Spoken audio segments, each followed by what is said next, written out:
What's up mga Lodi? Good evening! So, may tuturo na naman tayo sa inyo, no? Share na naman natin sa inyo kung paano magtali ng quick release knot. So, samahan nyo ako kung paano natin gawin to.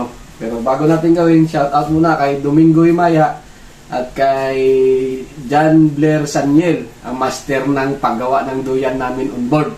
Magaling yan. Saniel, saludo ako sa iyo. Ito na, tignan mo kung paano magtali ng quick release knot. Samahan nyo ako.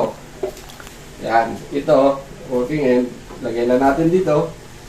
Ito yung working end. B, hindi makita dyan. Tapos, itaas nyo ganyan.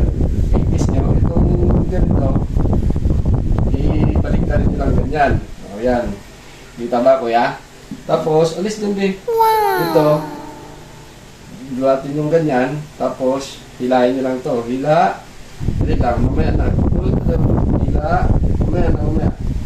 O, ganyan ang itsura na. Kuya, focus mo. Ganito yung itsura ng quick release knot. O, ngayon, pag hilahin yan, mabilis lang yan. Dito ka na. Hilahin mo rito. Dito sa kabila. Ikot. O, ganito pag release. O. Sabihin ko 3 ha. 1, 2, 3, go. O, tama. Release na.